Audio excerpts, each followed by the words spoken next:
Kashmir life के live show में आपका खुश आमदीद। आप जानते हैं कि पिछले दिनों एक क्लास का मेजर क्लास का रिज़ल्ट आया और आने वाले दिनों में और रिज़ल्ट्स आ रहे हैं।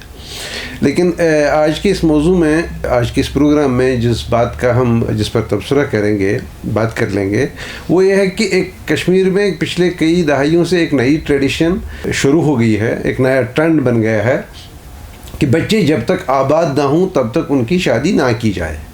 तो बच्चे आबाद होने में वो जब कमाने लगते हैं, पहले पढ़ना पड़ता है, उसके बाद कमाते हैं, और उसके बाद जब स्टेबल होते हैं लाइफ में, तब वो 30 से आगे की उम्र के हो जाते हैं।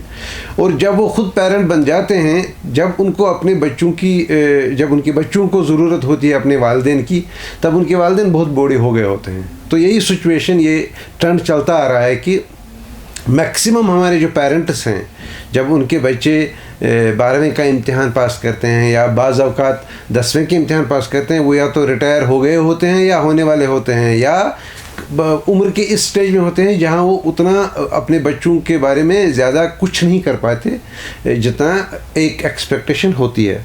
तो इस सिलसिले में अब एक दूसरा ट्रेंड भी शुरू हो गया है। वो है कि बच्चे खुद कुछ काम करना चाहते हैं, पढ़ने के साथ साथ कुछ टाइम निकालना चाहते हैं, कुछ काम करना चाहते हैं और अपनी स्टडीज़ को सस्टेन करना चाहते हैं। तो इस सिलसिले में एक जो सबसे बड़ा फील्ड है वो एग्रीकल्चर का है, क्योंकि जम्मू कश्मीर एक एग्रेरियन इकॉनमी है। तो इस हवाले से आज हमने फिर दावत दी है फ़ारूक अमीन साहब को, जो कावल ब्रांड के MD भी हैं और जानते हैं कि एग्रीकल्चर में कौन से क्या क्या प्रॉस्पेक्ट्स हैं। तो फ़ारूक साहब, आपका खुश आमदीद है कश्मीर लाइफ के शो में एक बार। शुक्रिया मुझे इनवाइट करने। तो जैसे कि मैं अभी अर्ज़ कर रहा था कि बेसिकली मैं आज मखसूस इस बात पर, इस हवाले से बात करें कि जो बच्चे हम कश्मीर की पेरिफेरी से हैं, पेरिफेरी से मतलब है कि जो अर्बन श्रीनगर से बाहर हैं, अर्बन कश्मीर से बाहर रहते हैं और पॉपुलेशन की ठीक ठाक है माशाल्लाह, तो जिनके पास ज़मीनें हैं और वो पढ़ना भी चाहते हैं, तो वो क्या कर सकते हैं कि वो पढ़ भी सकें और कुछ कमा भी सकें?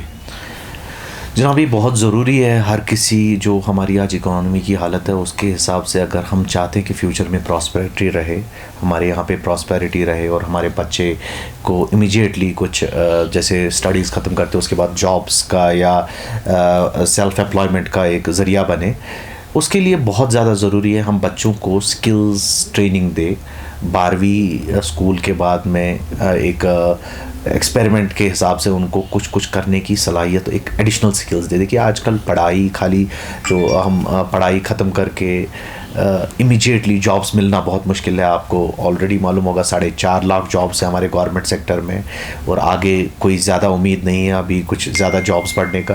प्राइवेट सेक्टर की बात करें तो प्राइवेट सेक्टर की बात 2014 से ही, फ्लड से ही हमारा इतना ज़्यादा स्ट्रेस आया है कि प्राइवेट सेक्टर में भी एटलीस्ट 3 लाख जॉब्स अभी जॉब कट्स हुए हैं पिछले हालातों की वजह से, बाकी मुख्तलिफ चीज़ों की वजह से, फिर कोविड की वजह से काफ़ी जॉब्स लूज़ हुए हैं। तो अब हमें कम्पीट करने के लिए, हमारी इकोनॉमी को सस्टेन करने के लिए, हमारा जो यूथ है, जो आपने देखा अभी रिज़ल्ट्स में जो बच्चियां आई हमारी अच्छे फ्लाइंग कलर्स के साथ में, बच्चे भी अच्छे रिज़ल्ट्स लाए हैं, बहुत अच्छा रिज़ल्ट आया। वो हमारे लिए खुशी की बात है कि बच्चे स्टडीज़ पे कंसंट्रेट करते हैं और अच्छे मार्क्स ले लेते हैं। बट इसके साथ में अब क्या चाहिए, हमें थोड़ा स्किल डेवलपमेंट की ज़रूरत है। अभी 12वीं के बाद में, जैसे आपने बजा फरमाया कि आप जो ये कह रहे थे कि इनका जो पढ़ाई के साथ साथ क्या कर सकते हैं, बहुत अच्छा कुछ कर सकते हैं हम। देखिए, एग्रीकल्चर और हॉर्टिकल्चर, ये जो हमारी ज़मीन ज़रखेज़ है, एग्रीकल्चर, हॉर्टिकल्चर और इवन एनिमल हस्बेंड्री के लिए भी मैं बोल सकता हूँ कि काफ़ी बूम है आजकल हमारे यूटी में। हमें चाहिए कि ये जो बच्चे आए उनको डिफरेंट स्किल्स पे ट्रेन करें। एग्रीकल्चर के सेक्टर की बात करें तो हमारे सब लोग जो, जैसे अब से रूरल एरिया की बात की या परफेरीज़ की, अर्बन परफेरीज़ की बात की, तो सबके घरों में बैकयार्ड में छोटी छोटी ऑर्चर्ड्स होते हैं, छोटे ऑर्चर्ड्स होते हैं। गवर्नमेंट की इतनी स्कीमें हैं, इतना रूट स्टॉक आता है, हाई डेंसिटी का यहाँ पे अभी अब बोलबाला हुआ है पिछले 5-8 साल से, जिससे हमारी एप्पल प्रोडक्शन, ऐसे ही हाई डेंसिटी हमारे चेरीज़ का हो रहा है। ऐसे वेजिटेबल्स, ऑर्गेनिक वेजिटेबल्स का भी बहुत अच्छा अभी स्कोप है हमारे यहाँ पे। तो हमें चाहिए कि इन बच्चों को थोड़ा इस फार्मिंग का, एग्रीकल्चर का थोड़ा बहुत नो हाउ करें। हमें extension department, university of Kashmir को भी हम रिक्वेस्ट करते हैं कि वो इन बच्चों को जैसे हमारे एग्रीकल्चर असिस्टेंट्स है एग्रीकल्चर डिपार्टमेंट में या हॉर्टिकल्चर डिपार्टमेंट में, इनसे मिलके काफ़ी कुछ स्कीम्स आई है आज सरकार की, बहुत सारी स्कीम्स आई है जो कि सेल्फ एम्प्लॉयमेंट भी मिल सकती है और इसमें कुछ ज़्यादा काम नहीं है, फुल टाइम जॉब नहीं है। जैसे आपने बोला स्टडीज़ भी इफेक्ट नहीं होंगी और काम भी वो कर सकते हैं। जैसे मैं अपनी फील्ड की बात बोलूँ, चिलीज़ का यहाँ पे बहुत ज़्यादा पोटेंशियल है, मिंट का, पुदीना का बहुत बड़ा पोटेंशियल है, अपनी वेजिटेबल्स का। जैसे मैं आज भी अभी भी हमारा जो मेजॉरिटी ऑफ जो रॉ मटेरियल आता है पिकल्स का, वो बाहर से आता है, जम्मू कश्मीर के बाहर से आता है, जो कि हमारे लिए एक शर्म की बात है, क्योंकि हमारा जो ट्रेडिशनली ये जो ज़मीन है ज़रखेज़ है सब्जियों के लिए, क्वालिटी वेजिटेबल्स निकलती है, क्वालिटी फ्रूट्स निकलते हैं यहाँ पे। अगर हम अपने ये जो नए यूथ को स्किल दें ये डेवलप करने के लिए, ताकि वो फ्यूचर में आज अगर एक्सपेरिमेंट के लिए वो बैकयार्ड ऑर्चर्ड्स में कर रहे हैं, पर फ्यूचर में फिर वो फुल फ्लेश्ड एग्रेरियन फार्मर्स बन सकते हैं, जिसमें वो एक अपनी इकनॉमी पे कंट्रीब्यूट कर सकते हैं, कि हमारी इकनॉमी बढ़ाने के लिए कंट्रीब्यूट कर सकते हैं। फारूक साहब, मैं आपको बता दूं, देखिए काफ़ी टाइम्स में कश्मीर, जम्मू कश्मीर एक ऐसी जगह है जहां वैसे भी जो लैंड होल्डिंग है बहुत मुख्तसर है, बहुत छोटी है, तो इसलिए यहाँ कॉन्ट्रैक्ट फार्मिंग का कंसेप्ट नहीं हो सकता है। लेकिन बाय एंड एवरेज अगर हम लेंगे कि एक फैमिली के पास किसी तरह से आधे कनाल से लेकर एक कनाल की ज़मीन अवेलेबल है जहां वो सुबह शाम कुछ काम कर सकते हैं, तो आप प्रेफर क्या करेंगे, आप सजेस्ट उनको क्या करेंगे, उनको क्या करना चाहिए? अगर आप मान लीजिए चिल्ली की बात करेंगे तो चिल्लीज़ में एक मुसीबत ये होती है कि उसमें आपको थोड़ा सा स्पेस काफ़ी चाहिए, लेकिन क्या कुछ क्रॉप्स ऐसे हैं जो कैश क्रॉप्स की तरह से, मतलब फटाफट आपने काम शुरू किया और आपको उसका कुछ ना कुछ मुआवजा मिला 1 महीने में, 2 महीने में, या इसमें इंटरक्रॉपिंग की भी चांसेस बहुत हों, या जिसमें हमारे यहाँ 6 महीने का ही सिस्टम होता है, तो 6 महीने में हम क्या क्या कर सकते हैं? देखिए 6 महीने में जैसे आप, हमारा जो सीज़न ही है यहाँ पे 6 महीने का, बाद में विंटर्स स्टार्ट होती है, तो विंटर्स की वजह से, जैसे आपने चिल्ली की बात की, चिल्ली इतना ज़्यादा मुश्किल भी नहीं है। चिल्ली इनको उसके लिए स्पेसिफिक लैंड नहीं चाहिए। अगर आप ट्रेडिशनली देखें तो चिल्ली जो है हम जो यहाँ पे हमारे जो ज़मीन होते थे वो ऐसे साइडों में भी उसमें उग जाती थी, ऐसे पुदीना भी उग जाता था। ये तो थ्रस्ट क्रॉप ना रखे, अगर वो उस पर भी काम करे, मैं कह रहा हूँ उसके लिए भी एग्जैक्टली मार्केट अवेलेबल है। जैसे ही वहाँ से वो हार्वेस्ट होता है तो उसके लिए मार्केट अवेलेबल है, उसके लिए मैं my self I am available for that. ऐसे ही वेजिटेबल्स की बात कर रहा हूँ, वेजिटेबल्स में गाजर है हमारे पास में, गाजर हम मोस्टली, या मूली है, टमाटर है, ये मोस्टली हमारा शॉर्ट रहता है। देखिए अगर हम इसको करके, इसको ग्रो करके, फिर यहाँ पे स्टोरेज पे इस पे ध्यान दें कि जिस पे इस पे शेल्फ लाइफ बढ़े, इसके लिए भी बड़े स्टोर्स बढ़ रहे हैं यहाँ पे, cold stores, controlled atmosphere stores, technology आई है कि हम सस्टेन कर सकते हैं। आलू है हमारा, बेस्ट क्वालिटी आलू आता है, डिस्ट्रिक्ट वाइज आप समझिए, बडगाम से वो आता है, ये जो चिल्ली की बात कर रहा हूँ ये साउथ कश्मीर से आता है, पुलवामा से आता है, शुपियाँ से आपको एप्पल आता है, ऐसे पियर्स और चेरीज़ टंगमर्ग साइड से आते हैं। तो डिफरेंट क्रॉप्स, मुझे लगता है कि जो एरिया में जो क्रॉप जो सूटेबल होगा, उन लोगों को नई टेक्नोलॉजीज़ के साथ में, उन यूथ को नई टेक्नोलॉजीज़ के साथ में, गवर्नमेंट में बहुत अच्छी स्कीम्स है, एग्रीकल्चर डिपार्टमेंट के पास अच्छी स्कीम्स है। आपका रोबस्ट यहाँ पे प्रिंसिपल सेक्रेटरी है जो कि अभी उस पर काम काफ़ी कर रहा है, उसके साथ में डायरेक्टर एग्रीकल्चर भी और हॉर्टिकल्चर भी बहुत, मैंने खुद देखा है उनको, वो फार्मर्स की तरह फील्ड्स में घूम रहे हैं। अगर उनसे भी हेल्प लिया जाए, उनकी अच्छी टीम्स है, अच्छा ग्राउंड पे, मैं अपनी एक्सपीरियंस के हिसाब से कर रहा हूँ, because I am my self doing farming, being a part N industrialist, I am doing my self farming. तो मुझे लगता है आज कल जैसा माहौल हमारा एग्रीकल्चर हॉर्टिकल्चर में यहाँ पे बन रहा है, ये हमारा मेन कंट्रीब्यूटर पहले भी था, बट फ्यूचर में ज़्यादा ही हमारा, मुझे लगता है 70% of our economy would be dependent on agriculture horticulture, I am sure about it. तो उसी हिसाब से जो ये जिस एरिया के बंदे हैं उनको उस एरिया का क्रॉप देखना चाहिए, क्रॉप स्पेशलिटी। देखिए मार्केट हर किसी चीज़ का है, यहाँ पे हर कोई चीज़ बिकना है। आप फिर वो जो ग्रो करते हैं उसके बाद में इसको स्टोरेज का भी देखना है कि कौन सा क्रॉप हमारा स्टोर रह सकता है, ताकि जो एस्केलेशन, प्राइस एस्केलेशन हो उसका फ़ायदा मिले। उसके बाद में आज मार्केटिंग की भी कुछ स्कीम्स आई है गवर्नमेंट की, डायरेक्ट सेलिंग की स्कीम्स आई है, से ये जो है फार्मिंग मार्केट्स का सोच रहे हैं गवर्नमेंट, फार्मिंग मार्केट्स करेंगे।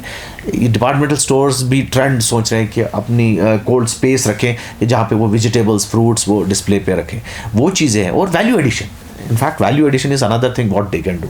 वैल्यू एडिशन है पिकल्स बनाना उससे, या ट्रेडिशनल कश्मीरी कोई चीज़ बनाना जो कि मार्केट में हम प्रोडक्ट बेच सकते हैं डायरेक्टली, तो वो चीज़ें हम काफ़ी अच्छा कर सकते हैं। उसमें स्किल की ज़रूरत है, बट आपके पास में पूरी सरकार की बहुत सारी स्कीम्स है आजकल जिसका फ़ायदा उठा सकते हैं वो, और वो पार्ट टाइम भी कर सकते हैं। इन एडिशन टू दिस, देखिए हमारा यूथ जो है बहुत टैलेंटेड यूथ है, यहाँ से बेचारे जब जॉब्स नहीं मिलती है ग्रेजुएशन के बाद में, वो बाहर चले जाते हैं, बाहर में इतना अच्छा परफॉर्म करते हैं जो कि इतना कंट्रीब्यूट करते हैं वहाँ की इकोनॉमीज़ को, जो कि यहाँ कर सकते हैं, बट एवेन्यूज़ नहीं है। देखिए एवेन्यूज़ की बात जैसे हमने की, मैंने एवेन्यूज़ यहाँ पे उनके पास में नहीं है, तो इसलिए वो भी बेचारे मजबूर हो जाते हैं, और उनको लगता है कि ऐसा नहीं है। अगर वो पहले से ट्रेंड हो, उनको एक आइडिया बन जाएगा। देखो अभी वो डिपेंडेंट नहीं है, अगर वो कमाई ना भी करें, अगर वो थोड़ा बहुत उनको स्किल ही डेवलप हो जाए इन 3 साल 5 साल, जब तक वो ग्रेजुएशन पोस्ट ग्रेजुएशन, उसके बाद में वो they would be in a right mind that what to do on ground, where to get employed, where to get absorbed. They would have that experience. एक किताबी पढ़ाई के साथ में एक फिजिकल एक्सपेरिमेंटल ये जो जॉब ओरिएंटेड और सेल्फ एम्प्लॉयड चीज़ें भी करनी चाहिए। फ़ारूक साहब, श्रीनगर में जैसे कि आप भी श्रीनगर में आधे टाइम रहते हैं, यहीं रहते हैं, तो यहाँ एक ट्रेडिशन चला है काफ़ी टाइम से कि प्लॉट ले लो, आधे पे मकान बनाओ, आधा आंगन छोड़ दो, उसमें पार्क बनाओ। तो क्या मुमकिन है कि इन पार्कों का कुछ इस्तेमाल भी हो, प्रोडक्टिव इस्तेमाल हो? तो क्या कोई उस सिलसिले में कुछ हो सकता है? Absolutely, absolutely. देखिए इसमें भी हो सकता है। देखिए जैसे पार्क बनाओ, पार्क में फ्लोरिकल्चर में हमारा बहुत अच्छा यहाँ पे स्कोप है। अभी गवर्नमेंट का वो परवाज़ की स्कीम है जिसमें कि बाई ईयर आपका मेट्रोपॉलिटन सिटीज़ में बहुत कम रेट्स में आपका वो, अगर वो फ्लोरिकल्चर फ्लावर्स की किसी को इंटरेस्ट होगी, जैसे बच्चियाँ हमारी ज़्यादा गार्डन्स में देखते रहते हैं, वो कट फ्लावर्स का, और आजकल सेलिब्रेशंस इतना, आजकल जो यहाँ पे फंक्शंस होती है उसमें इनफैक्ट ये फ्लावर्स और बाकी चीज़ें यूज़ होती है। तो मुझे लगता है वो भी एक अच्छा एक मॉडल बन सकता है इनकी एम्प्लॉयमेंट के लिए। इतना टैलेंट भरा हुआ है। देखिए आजकल हमारे यहाँ पे घरों में जैसे केक्स बनाते हैं ये बच्चे ओकेजन्स के लिए, बच्चे होते हैं वो केक्स बनाते हैं, उन्होंने ऑनलाइन नंबर्स रखे। इतना ईजी है आजकल मार्केट में, डिजिटल मार्केटिंग की वजह से बहुत ज़्यादा ईजी हुआ। बट यही है कि एक्सपीरियंस गेन करना, इसमें जॉब ओरिएंटेड ये जो है जॉब ओरिएंटेड स्किल्स डेवलप करना, इस स्टेज पे उनके फ्यूचर के लिए और हमारी इकोनॉमी के लिए फ्यूचर में ये बहुत अच्छा हो सकता है। ये जो एनिमल हस्बेंड्री है उस हवाले से कुछ है कि बेसिकली जैसा कि मैंने पहले भी कहा कि बेसिकली ये सेगमेंट जो है, जो जिसके लिए हमने आपको तकलीफ दी है, ये इसलिए है कि जो बच्चे पढ़ना भी चाहते हैं और जो उनका स्पेयर टाइम हो वो खर्च करना चाहते हैं प्रोडक्टिवली, तो एनिमल हस्बेंड्री के हवाले से या पोल्ट्री के हवाले से कुछ हो सकता है? एब्सोल्युटली, उसमें भी बहुत अच्छी स्कीम्स है हमारी। जैसे ट्राउट फिशिंग में हमारी बहुत ज़बरदस्त स्कीम्स है। 1-2 रेसवेज 1-2 लाख रुपए का खर्चा होता है उसमें। वो रेसवेज में कम से कम 1 क्विंटल 2 क्विंटल मछलियाँ निकलती है पर सीज़न। तो वो भी एक एक्सपीरियंस के लिए उनके लिए बड़ा ठीक हो सकता है। उसमें ज़्यादा लैंड नहीं चाहिए, ज़्यादा से ज़्यादा एक रेसवे के लिए 5 मरले ज़मीन चाहिए, इतना तो हर किसी के पास स्पेयर हो सकता है। ये भी एक जॉब का एक ज़रिया बन सकता है उनके लिए। ऐसे ही ये जो एनिमल हस्बेंड्री में आपका जो है ये एग्स का, पोल्ट्री का आपने बात बोला, शीप का बात है, उसमें ये चीज़ें भी कर सकते हैं। शीप के लिए लैंड बहुत ज़्यादा चाहिए और वो फुल टाइम जॉब है, उसमें फुल टाइम केयर है। वो ज़्यादातर रूरल एरियाज़ में आप जो पीक्स वाले माउंटेन्स वगैरह होते हैं वहाँ पे गेजिंग लैंड भी मिल जाता है, तो उसके लिए वो ठीक है। बट पोल्ट्री का अच्छा हो सकता है, उसमें आपका फिशरीज़ का हो सकता है, फिशरीज़ भी आप कर सकते हैं, क्योंकि हर कोई गांव हर कोई ज़िला यहाँ पे पानी की कोई कमी ज़्यादा है नहीं, पानी वफूर होता है, तो उसमें भी वो ये जो स्किल डेवलप कर सकते हैं। तो फ़ारूक साहब, हमने जब भी आपको तकलीफ़ दी तो आपने मतलब कोई टाइम ज़ाय किए बगैर हमारे साथ बात की। हम आपके मशकूर हैं और आइंदा भी हम बात करते रहेंगे। देखिए बहुत बहुत शुक्रिया आपका कि आप हमें इनवाइट करते हैं। हमें यूथ को अपना एक्सपीरियंस और अपनी एक्सपर्टाइज पहुंचाने का मौका मिलता है। हम बहुत खुश होते हैं। आगे भी इंशाल्लाह आप बहुत अच्छा काम करें, आगे भी हमारी ज़रूरत जहाँ पे पड़ेगी इंशाल्लाह हम हर किसी यूथ के लिए हाजिर रहेंगे इंशाल्लाह। शुक्रिया शुक्रिया शुक्रिया।